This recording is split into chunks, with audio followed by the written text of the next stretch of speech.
බ්ලූබෙල් channel එකට ඔයාලා හැමෝම වෙනද වගේම ගොඩක් ආදරෙන් පිළිගන්නවා. ඉතින් ගොඩ දවසකට පස්සේ අරන් එන මේ වීඩියෝ එකෙන් මම ඔයගොල්ලන්ට මගේ ගෙවත්ත පොඩ්ඩක් පෙන්වන්න තමයි හිතුවේ. ඉතින් මම මේ හුඟ දවසක් එක දිගටම වැස්ස නිසා පොඩ්ඩක් සුද්ධ කරන්න ඕනි කියලා හිතුවා. ඒ නිසා මම දැන් මේ සුද්ධ කරලා පුංචි විවේකයක් ගත්ත අතරතුරේ ඕගොල්ලන්ට පුංචි වීඩියෝ එකක් අරන් එන්න ඕනේ කියලා හිතුවා. ඉතින් එන්නකෝ. අද මාත් එක්ක ඕගොල්ලන්ට කරන්න ගොඩාක් වැඩ තියෙනවා. යමු ඉස්සරහට. බලන්නකෝ ඉතින්. මේක ඔයා දැකලා තියෙනවා මගේ channel එකේ මම ගොඩාක්ම දාලා තියෙනවා.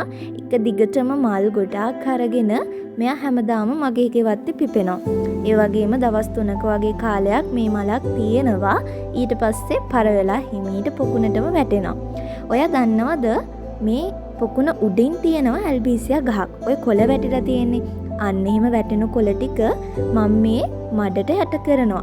ඒ පෝෂණයෙන් තමයි මේ මල් මේ වගේ ලස්සනට පෝෂණීයව පිපෙන්නේ. ඉතින් බලන්නකෝ පරිසර හිතකාමී පොහොර වලින් ඔයාට ඔයාගේ ගෙවත්ත කොච්චර ලස්සන කරගන්න පුළුවන්ද කියලා.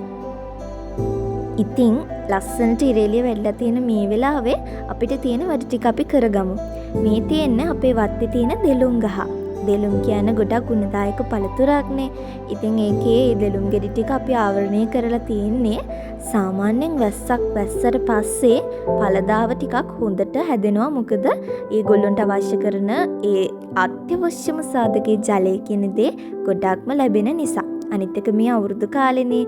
ඉතින් කොහොමත් පළදාව වැඩි. මේ බලන්නකෝ මීමැස්සෝ එක පුංචි කෘමියෝ ඇවිල්ලා මේ මල්වල වහලා පැණි උරාගෙන යන්නේක දිහා බලන් ඉන්න එකත් ලොකු ආස්වාදයක්. ඉතින් මේ තියෙන මගේ පුංචි පැල ටික. ඔයාලා මේ ටිකත් ගොඩක් දැකලා තියෙනවනේ නේද? එන්නකෝ අපි ඔහොමම ඉස්සරහට යමු. මේ බලන්නකෝ මේ චූටි මලේ ලස්සන. ඔයා දන්නවද මේ පැලේ නම? ඔයා දන්නවනම් කමෙන්ට් එකක් දාගෙන යන්න. මේ අවුරුදු කාලෙ ඉතින් ඔයත් හරියට ලෑස්ති වෙනවා ඇති අවුරුද්දට. ඕ අපි හැමෝම එහෙම තමයි නේද? ඉතින් ඔයාලටත් පුළුවන් විදිහට මේ ගෙවත්තත් පොඩ්ඩක් ලස්සන කරගන්න බලන්න. මොකද හිරු කුමාරයා වඩින්නේ මේ ලස්සන අවුරුද්දේ තමයි. මේ පුංචි බලු පැටියා මේ වෙලාවේ නිදාගෙන නැගිට ගමන් තමයි මේ ඉන්නේ. එයා ගොඩාක්ම කම්මැලි කමින් තමයි මේ ඉන්නේ. පේනවා නේද? එන්නකෝ මේ බලන්නකෝ. ගෙවතු වගාවෙන් නිරත වෙන ඔයාට ගොඩක්ම වටින දෙයක් තමයි මේ අදහස. ඉතින් ඔයාටත් පුළුවන් ඔයා ගාව තියෙන මුල්ලු, උදළු, ඒ වගේම කතුරු වගේ දේවල් මල් කපන කතුරු උනත් තියාගන්න පුළුවන්. ඉතින් ඔයාට ඕන කරන මොන හරි පොහොර වර්ග තියෙනවා නම් අපි හදාගන්න කල් තියාගන්න පරිසරිතකාමී පොහොර තියෙනවා නම් ඒ හැම දෙයක්ම මේ වගේ තැනක තියන්න පුළුවන්. අපි යමු අපේ ගෙවත්ත ඉස්සරහට. එතන තියෙන පුංචි දෙයක්. යන්කෝ. මේ තියෙන්නේ ඒක තමයි. පොළොන් මෑවලක්. ඉතින් මේකේ පුංචි කරල් දෙකක් හැදිලා තිබුණා. අපි ඒ දෙකත් කඩාගෙනම ඉස්සරහට යමු. ඉතින් මේක සාමාන්‍ය මෑවලට වැඩිය ටිකක් දිගයි. ඉතින් ඔයාට මේ වගේ හොඳ ව්‍යංජනයක් හදාගන්න පුළුවන්. කොසරි ටිකක් එහෙම දැම්මහම කොහොමද නේද රස? එන්නේ ඉතින් අපිට තව දුර යන්න තියෙනවා. මේකත් අරගෙනම මේ ඇවිල්ලා ඉන්නේ ඇඹිල්ල ගහ කාවට. වැස්සස්සෙම එයා යාගේ පළදාව හදලා තියෙන අපූර්ව බලන්නකෝ. මේ ඇඹිල්ලවල විටමින් C බහුල නිසා සිම්පතිශාවක් හැදුණු වෙලාවට මේව කැවම ලොකු සහනයක් හම්බ වෙනවා. මම නම් මේ වගේ ජෑම් හදලා තියෙනවා. පදම වෙනස් වෙලා ටොෆි හැදිලා තියෙනවා. මේකෙන් බීම හදනටත් වඩා වයින් හදන එක ගොඩක්ම සාර්ථකයි. ඇඹිල්ල කියන පළතුර වෙනත් රටවල් වල වගේම අපේ රටෙත් අඩු වෙන්නේ තියෙන්නේ. අන්න ඒ නිසා ඒ තියෙන ටිකෙන් වයින් නිෂ්පාදනය කරලා අපනයනය කරන්න පුළුවන් වුණොත් විදේශ ජාතිකයන් ඒක ඉහළින්ම පිළිගන්න එක නම් නොඅනුමානයි නේද? අපේ ප්‍රතිශක්තිය වඩවන්න වගේම තුවාල ඉක්මනින් සුව කිරීමේ හැකියාවකුත් මෙයාට තියෙනවා. හැබැයි ටිකක් උෂ්ණ අධික පළතුරක් නිසා ගොඩක් කන එකත් ඒ තරම් හොඳ නැහැ. ඕනට වැඩි ඕනම දෙයක් ඕනේ නැහනේ. ඉතින් මේ වගේ තමන්ගේම වත්තේ හැදිච්ච පළතුරු ගහකින් පළතුරු ටිකක් තමන්ගේ අතින්ම කඩාගෙන කන එකේ මිහිරි බව කියලා නිම කරන්න බෑ නේද?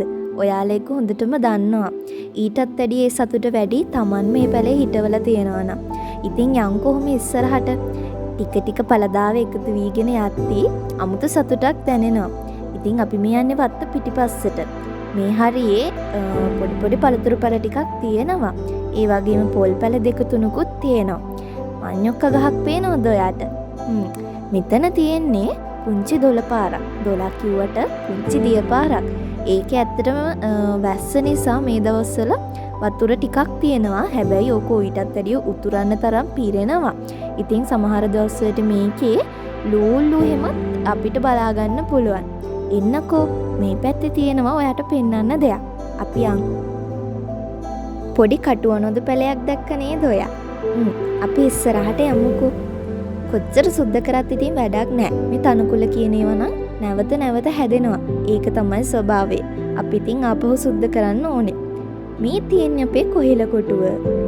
මෙතන ගොඩක්ම තෙතමනේ තියෙනවා.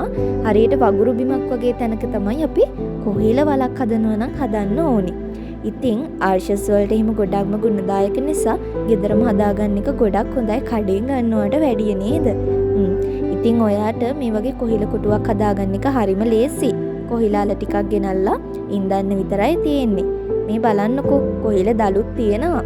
මං දැන් නම් කොහිල දලු ටික කඩාගන්න හිතුවේ නෑ. මම පස්සේ එනවා ඒකට. එන්නකෝ අපිට තව යන්න දුර තියෙනවා. මේ එහා පැත්තේ තියෙන එහා වත්ත. ඒ පැත්තේ තියෙන ගස් ටික ඔයා දැක්කද? ඉතින් එතන තියෙනවා පුංචි රසවත් ගහක්. ඒකේ හැදෙන පළතුරු අපි දැන් අහුල ගන්න තමයි යන්නේ.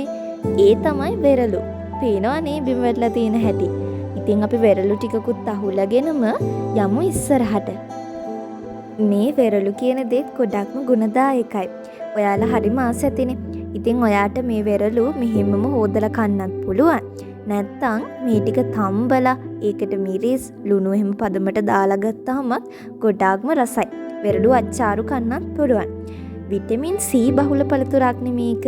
කහට රසය, පැණි රස, ලුණු රස, ඇඹුල් රස වගේ රස ගණනක් තියෙන නිසා ඔයාට එකම පළතුරකින් රස ගණනක රස විඳින්න හැකියාව තියෙනවා. ඔයා දන්නවද මේ වෙරළු වලට ඉංග්‍රීසියෙන් කියන්නේ මොකක්ද කියලා? Ceylon olive. ඔලිව් කියලා කියන්නේ ඔයා දන්නවා පිටරට හැදෙන පළතුරක්. අපේ ලංකාවේ නම් හැදෙන්නේ නැහැ ගොඩක් වෙලාවට. ඉතින් ලාංකීය ඔලිව් කියන එක තමයි සිලෝන් ඔලිව් කියන එකෙන් අදහස් වෙන්නේ. කොච්චර ආඩම්බරයක්ද නේද? හරි. ඉතින් තව එහෙමම තියෙනවා වෙරළු නම් සමහර ඒවා ඉදිලා වැඩි, සමහර ඒවා නම් ගන්න බැරි තත්ත්වයේ තියෙනවා. ගොඩක් දේවල් ගන්න පුළුවන්. එන්නකෝ මේ ගස් අස්සෙන් හොඳම වෙරළු ටික තෝරගන්න මං ලොකු උත්සාහයක යෙදෙනවා මේ වෙලාවේ. ඉතින් අපි ඒ ටිකත් අරගෙන ඉස්සරහට යමු. අපිට තව වැඩ තියෙන නිසා. එක දිගටම පොහොර හදන වීඩියෝස් ගෙනාපු නිසා මං හිතුවා පොඩ්ඩක් ඩේ රූටින් එකකින් කොටසක් පෙන්නුවොත් හොඳයි කියලා. ඉතින් මේ ඔයා දකින්නේ ඒ ඩේ රූටින් එකේ මගේ ගෙවතු ඩේ රූටින් එකේ පුංචි කොටසක් තමයි. ඉතින් තව වැඩ ගොඩක් තියෙනවා. මම මේ පුංචි විවේක කාලය අතරතුර තමයි මේ පළතුරු ටික කඩාගන්න මෙහිම වත්තට ආවේ. ගොඩක් කැලේ වෙලා තියෙන්නේ. මේ හැමදේම සුද්ධ කරන්නත් ඕනේ. ඉතින් කෙසෙල් ගසුත් අස්සෙන් මම මේ ටිකත් අරගෙන ලස්සන තැනකට තමයි යන්න හදන්නේ. හැබැයි කියන්න කනගාටුයි එතනත් මේ වෙලාවේ කැලේ වෙලා තමයි තියෙන්නේ. ඉතින් එතන සුද්ධ කරලා ගන්න ඕනේ. මේ බලන්නකෝ ඒ එහා වත්ත. ඒක සම්පූර්ණ කැලයක්. එන්නකෝ අපි යන්. ඉතින් මෙන්න මෙතන කොටක්ම මං ඉන්න අවසතනක් මේක පුංචි බංකුවක්. මම මෙතන මේ බංකුව හදන දවස්වල නම් මේ ටික ඔක්කොම සුද්ධ කරගත්තා. හැබැයි දැන් ඉතින් ආපහු කැලේ වෙලා කොළ එහෙමත් ඇටිලා තියෙන්නේ.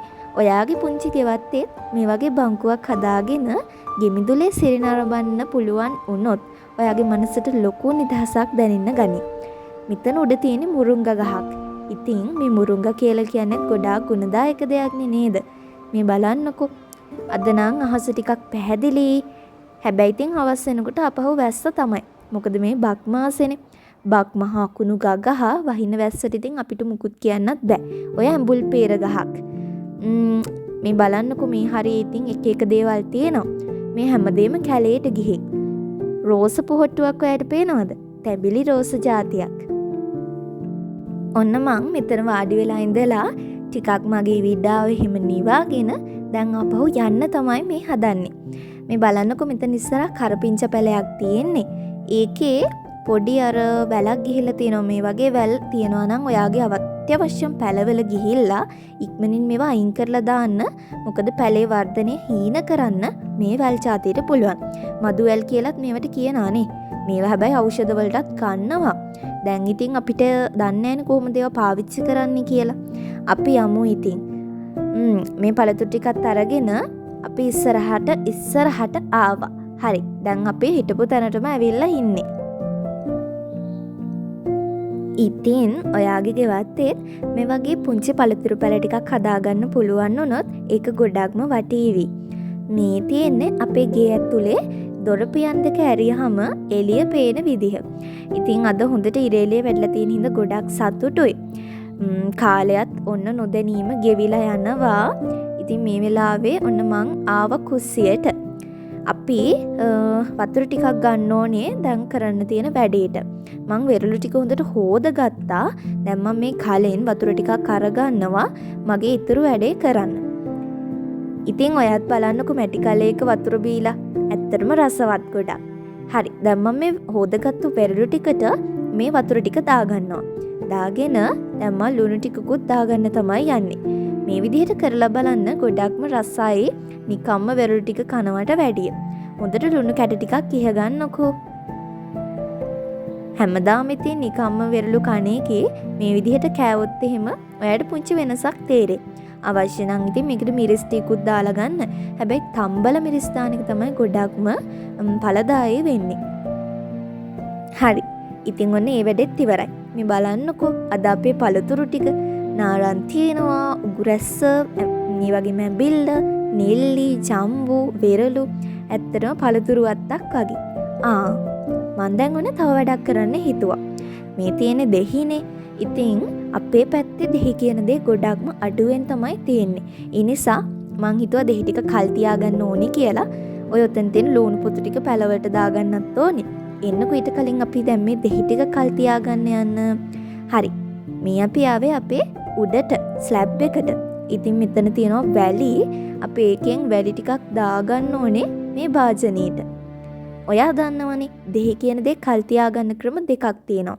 එකක් තමයි ලුණු දෙහි දානවා කියන්නේ. ඉතින් ඔයාට ලුණු දෙහි දැම්මට පස්සේ දෙහි පෙති වලට ලුණු ටිකක් එහෙම දැම්මහම ඒ ටික අවුවේ එහෙම තියාගත්තාම තමයි ලුණු දෙහි වෙන්නේ. හැබැයි අපිට දැන් කටට රසට පොල් සම්බෝල එකක් එහෙම කන්න ඕන වුණාම ලුණු දෙහි දානවට වැඩිය නැවුම් දෙහි පෙත්තක් මිරිකලා දානකොට දැනෙන රස නේද? ඉතින් ඒ නිසා මම මේ විදිහට අපිට දෙහි ගෙඩිය මාස 5ක් වුණත් එක දිගට කල් තියාගන්න පුළුවන් විදිහේ මේ අපි ඉස්සර අත්තම්මල කරන වැඩේ තමයි කරන්නේ. දෙහි වැලියට දානවා. අපේ අත්තම්මලගේ මේ පාරම්පරික ක්‍රම අදටත් නැසෙන්නේ නැතුව පවතින එක ගැන මම ගොඩක් සතුටු වෙනවා. ඉතින් ඔන්න වැඩ ගොඩක අවසානයේ තමයි මේ.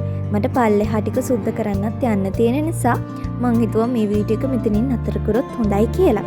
එහෙනම් කොහොමද ඔයාගේ අදහසත් එකතු කරගෙන යන්න පල්ලෙහාට වීඩියෝ එක ගැන ගිහින් එන්නම්. හැමෝටම සුබ දවසක්.